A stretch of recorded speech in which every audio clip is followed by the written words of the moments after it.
Muy buenas noches, bienvenido, ¿cómo estamos? Buenas noches, Juan Carlos. Muy bien y muy agradecido de estar de nuevo en tu programa. Bueno, es un placer que vuelvas otra vez a Mundo Insólito Radio a desvelarnos esa parte del presente y del pasado que desconocemos en muchos de los casos. Y hoy nos vamos a hacer un viaje, como hemos dicho, al pasado, al siglo XVIII, y vamos a descubrir esa parte misteriosa de la historia. Y nos vamos a centrar, en este caso, en la península ibérica, en España. Vamos a hablar de ese plan que se creó en algún momento de esa historia pasada para humillar a España, precisamente, Samuel.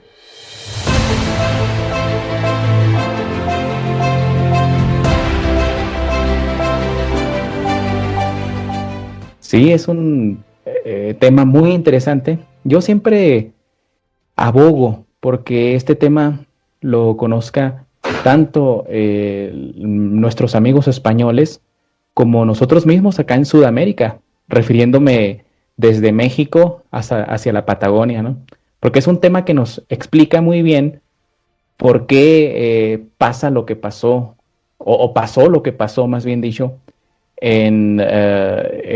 cuando cae el Imperio Español acá y sus dominios en Sudamérica. Fíjate que estamos hablando de un plan que se gestó en un documento, ¿no? ¿Qué era este documento, Samuel? Era un documento que llevaba el nombre de Propuesta para humillar a España. Fue escrito en 1711 en la Gran Bretaña y curiosamente se vendía en un chelín el documento, a pesar de lo abundante y lo importante que era, que no era un panfleto, pues que se vendiera a un chelín, ¿no? Era básicamente un libro, ¿no? Entonces, esto se hacía con el objetivo de que llegara a la mayor cantidad de gente en Gran Bretaña como una forma de ir creando en la conciencia colectiva la idea de que el enemigo número uno de Inglaterra pues eran los españoles y tenía que en algún momento dado la Gran Bretaña sacrificar muchas cosas en pro del Imperio Británico para hacer caer a los españoles y sus dominios, sobre todo en el nuevo continente, ¿no? Que se había descubierto. Y básicamente era un plan para sojuzgar, dividir, destruir y balcanizar a la América española.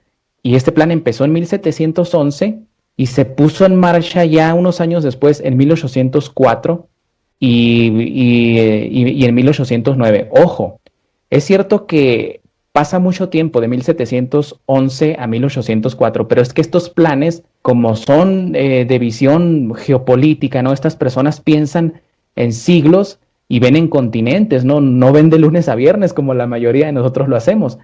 Entonces, ellos crearon primero este documento que obviamente no se podía aplicar al siguiente año, sino que tenía que Gran Bretaña tener los recursos y la capacidad de enfrentar a ese gran imperio que eran los españoles. Y otro dato Entonces, curioso de este... sí, Sí, solamente sí, un sí, si me inciso. permites. Sí, que Sí, estás sí, hablando perdón. de un plan que se gestó con una visión de futuro, lo que quiere decir que a la fecha de hoy día sigue estando vigente. Pero por supuesto, de hecho hay un libro que se llama La involución hispanoamericana, que fue escrito, es un estudio grandísimo, tiene casi 1000 páginas, 979, algo así, que fue escrito por el licenciado Julio C. González, un ex diplomático y político argentino durante la época de Perón, que lleva el nombre de La involución hispanoamericana. Eh, y trata todo este tema, desde 1711 hasta el 2010 lo trata él, porque ya en 2010 fue cuando lo publicó, obviamente, ¿no? Mm. Pero hay bien curioso en el documento que te estaba mencionando antes de que me hicieras la pregunta, que el documento aparece como autor solamente una persona de gran distinción. ¿Por qué se hacía esto? Porque obviamente la persona que había hecho ese estudio geopolítico, ese plan para humillar a España, tenía que haber sido un mariscal o un político de alto rango que de haberse dado a conocer su nombre hubiese sido un motivo para declaración de guerra directa entre los dos imperios, pero se mantuvo en lo discreto el nombre del autor. Y hoy en día no se sabe quién fue. No tenemos ni idea, pero hay algunos indicios de que pudo haber sido el gobernador de las Bahamas, que era uno de los políticos que hizo una gira antes de que se publicara este plan por toda Sudamérica. Recordemos que las Bahamas es un enclave de Gran Bretaña, entonces una de las sospechas es que fue él, pero no, a ciencia cierta no se sabe quién fue. Pero en definitiva era alguien importante. ¿De qué trata esta propuesta? Mira, básicamente en esencia es una propuesta o un plan que identifica, o un estudio, mejor dicho, ¿no? Que identifica las fortalezas de la América española. Recordemos que los dominios de España y de Portugal, ellos se dividen el mundo, trazan una línea vertical desde el polo norte al polo sur, y lo que queda hacia el lado del Océano Pacífico de esa línea eran dominios de la corona española, y lo que quedaba hacia el lado del Atlántico era para Portugal. Entonces de ahí la cuestión de que Brasil sea el único país que habla portugués, ¿no? En este vasto continente. Pero los dominios de España, pues básicamente iban desde la Patagonia, Argentina, hacia México y un poco más allá, casi alcanzando las 13 colonias, ¿no? Que eran de la Gran Bretaña, hoy los Estados Unidos. Y básicamente lo que hace este plan es identificar que la fortaleza del Imperio Español provenía de la extracción de los minerales que eran la plata y el oro en el virreinato, ¿no? Que se llamaba en aquella época. Y ellos identifican estas fortalezas y dicen, pues la única forma de desmantelar ese poder que proviene de la minería que estaba en Perú y en el Alto Perú, que hoy es Bolivia, cuando se dividen estos dos países, y se proponen destruir la minería.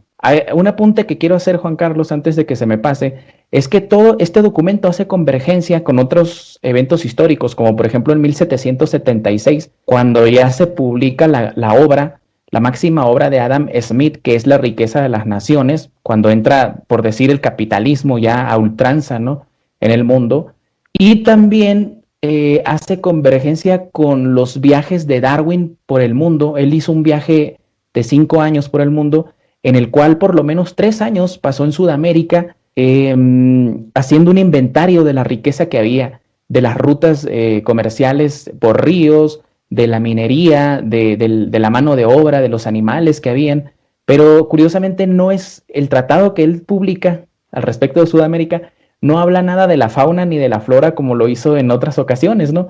Sino que habla solamente de la riqueza a la que accedería Gran Bretaña una vez que España hubiese sido, que España hubiese sido desmembrada y separada de estos dominios. Pero acá hay un apunte muy interesante. La British Indian Company, en español la Compañía de las Indias Orientales, que fue la primera empresa multinacional del mundo, que contó con un ejército propio, de hecho, financiaba los estudios de Darwin y financió sobre todo la teoría de la evolución. ¿Con qué objetivo? No era con el objetivo pues de que supiéramos que el perrito movía la colita o que un reptil salió del agua y al final se convirtió en un humano. Eso es la parte romántica, ¿no? Sino que en realidad el objetivo primario era que a través de la teoría de la evolución se demostrara que los pueblos que eran conquistados por Gran Bretaña eran menos evolucionados, por lo tanto menos humanos, y esto hacía moralmente aceptable el sojuzgamiento de países como China, como la India, etcétera, ¿no? Varios países que Gran Bretaña pues llegó casi a dominar el mundo, ¿no? El mundo conocido hasta entonces. Entonces, de ahí es que Darwin tiene esa importancia en la cuestión de Sudamérica, de la balcanización de Sudamérica. No hay que olvidar que los españoles eran los que más derechos humanos llevaban a todos los lados, a pesar de las imposiciones dictatoriales del momento y de la conquista. Eso no hay que olvidarlo ni hay que obviarlo. A las tierras y las personas conquistadas las trataban como humanos, no como otros, ¿no? De hecho, es un tema es crucial ese tema que acabas de tocar, porque muchas personas hoy que se declaran indianistas, antiespañoles y todo esto, ojo, yo no estoy haciendo apología de las cosas malas que pudieron haber pasado, tuvieron que pasar cosas malas, ¿no? En la conquista. Pero tienes mucha razón en decir que los españoles respetaban al indígena hasta cierto punto, ¿no? Pero esa mentalidad que se ha impregnado desde México hacia la Patagonia, de que el español, de que todo lo español era malo, el simple hecho de decir que los países sudamericanos no progresan porque nos conquistaron los peores que existían en el mundo, ese es un pensamiento muy arraigado en personas que tienen un complejo de inferioridad muy profundo, pero ellos nunca piensan en el hecho de que en aquella época no había un imperio que le hiciera sombra a los españoles. Entonces, culpar de esa mediocridad que cada persona en lo individual puede tener a los españoles es un gran error. Ni Gran Bretaña podía ponerse al tú por tú con España, porque si este plan de 1711 se hubiera hecho público, créeme que España le hubiese declarado la guerra a Inglaterra y las cosas hubieran sido muy diferentes. Ese pensamiento indianista de que ojalá nos hubieran conquistado los británicos es algo de lo más, y permíteme la palabra, estúpido que he escuchado. ¿Por qué? Porque es gente que añora, gente de ciertas características físicas, gente que añora haber tenido ojos azules y pelo rubio, como si eso los hiciera más humanos, ¿no? Pero hay que preguntarle cómo le fue a los apaches, a todos los nativos del norte de América, cómo les fue con los británicos. No necesitamos preguntarlo. Tú puedes ver que los nativos, los en Estados Unidos, están metidos allá en reservas, atestados de vicios, de drogas, de alcohol y con su casino, para que no salgan de ahí. ¿Por qué? Porque simplemente el apartheid que pusieron los británicos en Inglaterra, si hubiesen venido ellos a Sudamérica, créeme que ningún indianista de esos que dice que los peores que nos conquistaron eran los españoles a los sudamericanos, créeme que ni uno de esos estuviera aquí diciendo esas barrabasadas si hubiesen venido los británicos. A los indígenas australianos, cuando estuvieron allí los ingleses, aparte de la masacre humana que hicieron, no les consideraban personas, les consideraban otra especie, ¿no? Sí, pero pues eso en la prensa antiespañola de acá, que abunda acá en Sudamérica, pues esas cosas son detalles nimios que no tienen importancia, ¿no? ¿Por qué? Porque el pensamiento de ellos es, me gustaría tener pelo rubio y ojos azules, pero no los tengo, maldición, ¿por qué vinieron los españoles? ¿No? Es eso, básicamente. Y se me ocurre pensar la leyenda negra, igual que este tratado que tú has dicho, nace exactamente también de los ingleses. De hecho, hay una obra que me gustaría recomendar que se llama La verdadera Inquisición por ser verdadera ha sido ocultada. No recuerdo el autor en este momento, es una obra muy pequeña pero muy contundente que habla de la Inquisición británica, que realmente cuando conoces los hechos ves que se queda muy lejos de aquella leyenda negra de la Inquisición española, ¿no? Pero también entre esos planes, ¿no? Porque los británicos son maestros de la desinformación y sobre todo de las tácticas de guerra no ortodoxas, Juan Carlos. Por ejemplo, cuando ellos se dan cuenta de que la fortaleza del imperio español procedía de la minería, que lo hacía ser el principal extractor de plata en el mundo, pongámoslo, por ponerlo de una forma, el real de a 8, que era la moneda oficial del Imperio Español, se utilizaba desde Norteamérica a Sudamérica, pasando por países europeos y todos los países del Pacífico, es decir, China, Malasia, Japón, etcétera. Todos estos utilizaban esta moneda, es por decirlo de una forma, era por decirlo de una forma, el dólar de hoy en día. Entonces, cuando ellos identifican, ok, si la riqueza viene de la plata, de la minería, ¿qué tenemos que hacer para debilitar esto? Tenemos que destruir la minería del Imperio Español. Entonces se propuso en esta obra de la propuesta para humillar a España, suprimir el abastecimiento de carne vacuna. Allá vamos a ir por partes, porque esto es importante. Suprimir el abastecimiento de carne vacuna, que era indispensable para la alimentación, es decir, para recuperar las fuerzas de ese trabajo, ¿no? Y también, muy importante, suprimir el abastecimiento de la hierba mate, que servía para purificar la sangre después de que los trabajadores entraban, obviamente, a las minas.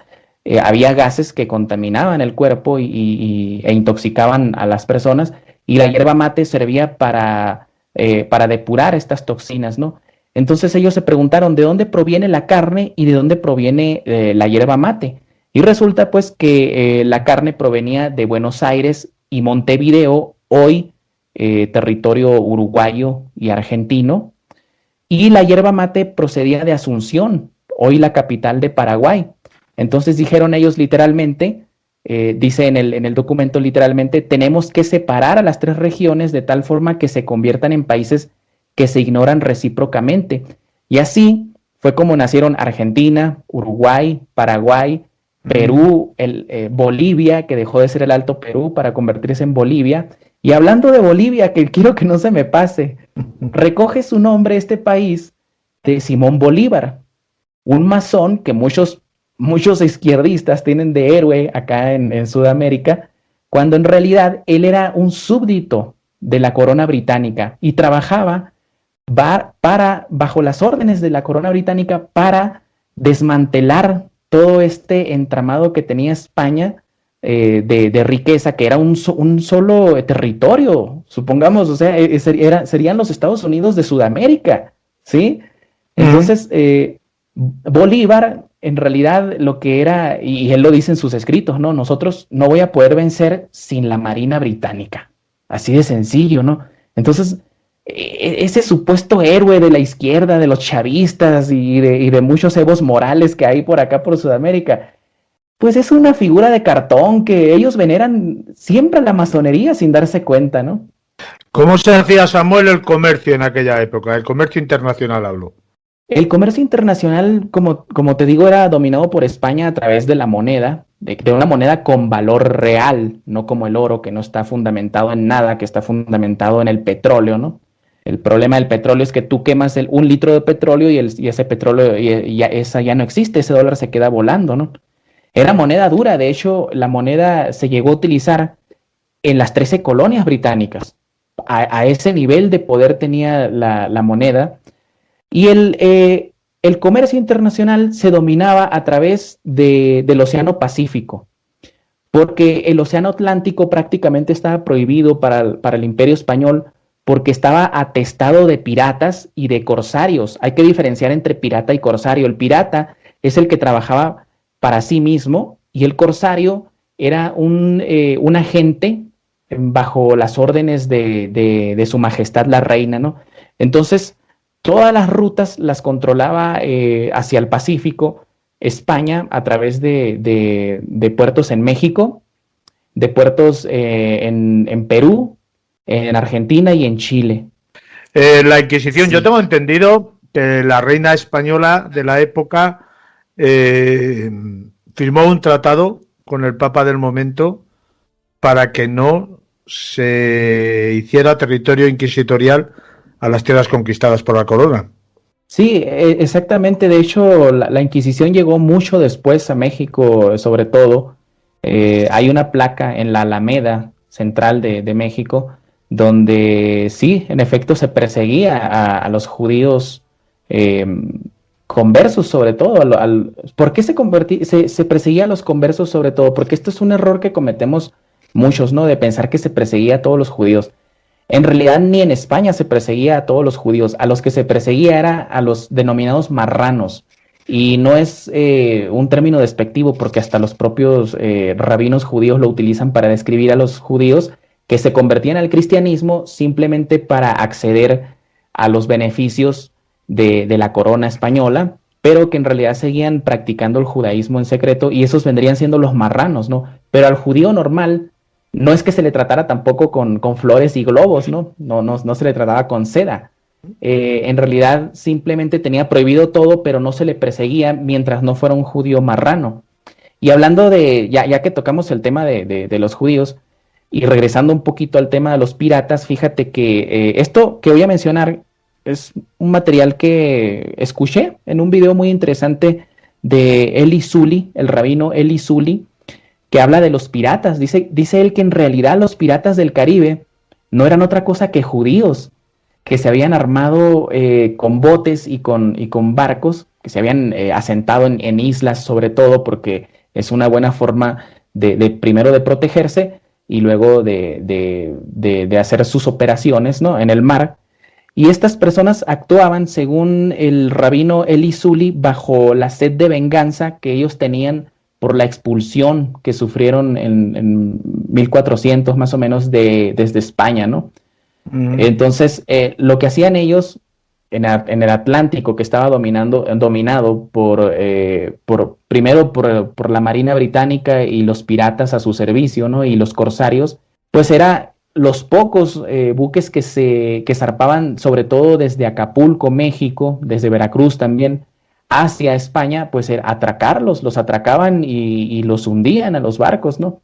Eso era lo que hacían los piratas. Entonces, cuando nosotros vemos la película muy famosa esta de Johnny Depp, de los piratas del Caribe, realmente lo que estamos viendo ahí es una representación de lo que eran estos judíos piratas. De hecho, la bandera, dice el rabino Eli Sully, la bandera real que se utilizaba no era esa típica de una calavera con los huesos cruzados, sino una estrella de David o un Magén David o la estrella de Renfán, y debajo de ella los típicos huesos cruzados. Esa era la bandera, de hecho. De hecho, en Chile hay en un museo está una de esas banderas que utilizaban los piratas judíos. Es un tema muy interesante que habría que tratar en otra ocasión. Pues ahí lo dejas dicho y para otra ocasión podemos hablar de esto. Yo me gustaría saber lo que tú entiendes o sabes sobre la mal llamada esclavitud que España llevó a las Américas, porque yo creo que ni de lejos fue así. Mira, es parte de la leyenda, ¿no? Nosotros, el error que se comete mucho en la enseñanza, no sé, mira, yo lo que admiro mucho de algunas naciones es que cuando construyen su espíritu, lo hacen de una forma heroica. Pero acá en Sudamérica, hablando desde México hacia abajo, es muy común ver que la construcción de la nación se ha hecho desde una perspectiva victimista, ¿sí? Y de ahí viene eso que te digo, de que como no prosperamos porque nos conquistaron los peores, ¿no? No es cierto, o sea, son otras cuestiones que habría que explicar en otra ocasión. Tienen que ver mucho con tratados que se han firmado. Los tratados que se firman en una guerra son sagrados, son más sagrados que las santas escrituras. Se respetan. Ahorita te voy a mencionar algunos tratados que se han firmado. Pero esa visión victimista, por ejemplo, en el mexicano, la podemos ver mucho en el hecho de que cuando tú estudias historia y se te dice, lo primero que se te dice acerca de los territorios en el norte que perdimos es: nos lo robaron los estadounidenses, como si una noche hubiesen llegado los estadounidenses y se lo hubieran llevado en un costal, no todo Norteamérica que nos robaron. La realidad es que la perdimos en una guerra. Cuando yo vine a vivir a Bolivia, el pensamiento de muchas personas es que perdieron la salida al mar con Chile en un carnaval. ¿Cómo la perdieron?, les pregunto yo a mis alumnos, ¿no? Y me dicen, en un carnaval. Ah, pues entonces hay que hacer un carnaval para conseguirlo otra vez. No, hay que reconocer la realidad. Lo perdieron en una guerra, así de sencillo. Cuando no reconoces la verdad, estás condenado a no solucionar el problema, Juan Carlos. Entonces, esa visión simplista que se nos ha inculcado a muchas personas, y que muchas personas se mueren con esa visión simplista, o sea, nunca la superan, pues viene también de parte de esa leyenda negra de que el indígena tenía que arañar la tierra para poder comer, de que el indígena era maltratado, era esto y era lo otro. Y la muestra más grande que ignora la gente de que hubo una asimilación entre la cultura española y la cultura sudamericana, pues es el mismo mestizaje. O sea, nosotros somos mestizos, sí, y bueno, malo para esas personas que son mestizas y que, como te digo, sueñan con haber tenido ojos azules y cabello rubio, que no se quieren a sí mismos, ¿no? Y que añoran haber sido conquistados por los británicos, pues malo por ellos, ¿no? Pero hay personas que reconocemos que hubo una asimilación, ¿no? Entre esas dos culturas. La diferencia, como ya habíamos señalado, entre la asimilación española y la conquista británica del norte de América es que, ¿dónde están los indígenas? Los indígenas norteamericanos, ¿dónde están? Ahí es donde yo te iba a decir que, bueno, dentro de la mentalidad del momento, pues los españoles no eran tan malos. Y claro, mirar la historia con los ojos de nuestra mentalidad actual es hacerle flaco favor a la realidad que se vive en el momento. Y quiero decir, pues, no sé, por ejemplo, dentro de muchas de las cosas malas que hicieron, porque los españoles eran conquistadores y todo lo que se hace conquistando es impositivo y por lo tanto trae determinadas desgracias, que las hubo y muchas, también llevaron cierta prosperidad, llevaron hospitales, llevaron derechos humanos, como ya he dicho antes, llevaron educación. Y haciendo la comparativa que tú estás haciendo desde que has empezado, ¿qué llevaron los ingleses? Y fíjate que acabas de tocar un tema muy importante acerca de lo que han traído, ¿no? Los españoles para acá. Siguiendo con lo de la visión simplista, ¿no?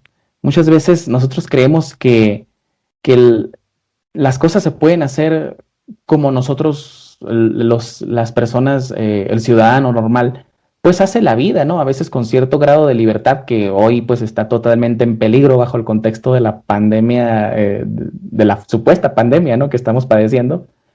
Pero la realidad es que los tratados que se hacen durante una guerra, Juan Carlos, como decía, son más sagrados incluso que las Santas Escrituras, ¿no? De hecho, pongamos el ejemplo de Argentina. Muchas personas, sobre todo, por decir una familia nada más, la familia Mitre, que hoy tienen medios de comunicación, etcétera, ¿no? Son personas de abolengo, por decirlo de alguna forma. Pero ¿cómo empezaron ellos? La realidad es que estaban muy ligados al contrabando de pieles, ¿no? ¿Por qué era tan importante el contrabando de pieles? Porque todo lo que se hacía con pieles en aquella época, todo lo que se hace hoy con plástico, en aquella época se hacía con piel, Juan Carlos. Entonces era muy valiosa esa materia prima.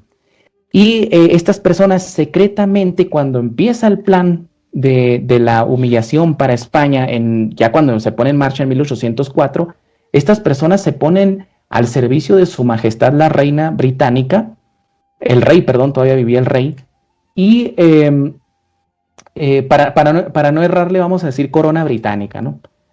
Y firman tratados, ¿no? En los que literalmente, Juan Carlos, se dice, la familia, por decir un ejemplo, ¿no? Mitre, se le garantiza prosperidad, protección y a él y a toda su familia hasta el fin de los tiempos. ¿Por qué? Porque son súbditos de la corona británica. Y esas personas fueron las que, al final de cuentas, cuando se crea uno de los primeros gobiernos supuestamente independientes ya de la corona española, de los dirigentes que quedan al frente de Argentina, era un 70% eran británicos. Entonces, ¿cuál independencia? Ninguna, Samuel, salvo que tengas algo más que añadir, si te parece lo vamos a dejar aquí. Yo voy a insistir en la parte aquella de que no hay que mirar al pasado con los ojos de hoy en día, porque sería faltar a la verdad, y sí que hay que mirar a la verdad con los ojos de hoy en día y la mentalidad del pasado. Ni los españoles fueron tan malos, tan malos, tan malos, y evidentemente los ingleses tampoco fueron tan buenos, tan buenos. Y yo siempre digo la frase, yo no tengo nada en contra de los ingleses, pero sí en la historia. La historia no es quien la escribe y no es quien la marca. La historia es la que pasó en aquel momento, y para saber la realidad hay que investigar, leer, estudiar y escuchar diversas opiniones. Yo tengo la frase acuñada de que los ingleses hacen suyas las virtudes de otros y hacen de otros sus necedades. Pues solamente añadir, Juan Carlos, bueno, primero agradecerte por la invitación, agradecerle a tu público también, y solamente añadir que estoy totalmente de acuerdo contigo en que un gran error de las personas, pues es juzgar los hechos del pasado con los preceptos morales del presente. Eso es un total error, pues. Para entender la historia tenemos que situarnos en el momento histórico en el que pasaron las cosas. Y juzgar hoy en día con la moral que tenemos, inmoralidad, mejor dicho, porque hemos perdido muchos valores, lo que sucedía en aquella época y la relación que tuvo, este choque de civilizaciones que hubo entre la España imperial y la América precolombina, pues es un error fatal, ¿no? Tenemos que ver las cosas, siempre lo digo, con una vista de pájaro, es ver hacia abajo y comprenderlo, porque si vemos hacia arriba el mundo y la historia, pues nos va a aplastar. Tenemos que sentirnos, y aquí voy a pecar tal vez de grandilocuente, pero sentirnos un poquito superiores a los hechos históricos y tratar de analizarlos fríamente, ¿sí? Sin excentricidades, básicamente. Samuel, un fuerte abrazo. Igualmente, Juan Carlos, hasta luego.